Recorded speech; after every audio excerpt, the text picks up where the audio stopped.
या गर्भाशयाच्या काळजीने माऊलीने माझ्या या ठिकाणी उपदेश केला आणि सांगितलं, बाबा रे, हे तुमचं आयतं दुकानावर मिळणारी गोष्ट नाही, बाजारात मिळणार नाही, मग कुठे मिळेल?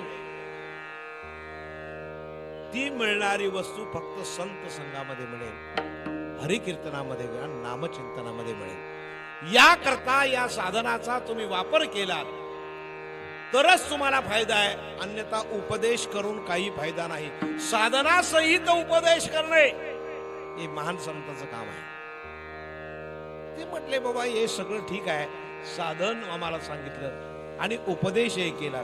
काही काना उपदेश केला पण त्याचं साधन नसलं तर ते अपुरं आहे असं म्हणतात. का? त्याचं कारण आहे, किंवा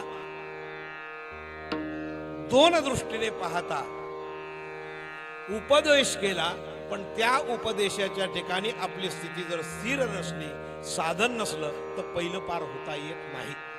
उदाहरणार्थ, पलीकडे आपल्याला जायचं आहे, नदीतून पलीकडे जात असताना आपल्याला साधनाचा वापर करावा लागतो आणि साधनाचा वापर केला तरच पहिलं पाराला जाता येतं.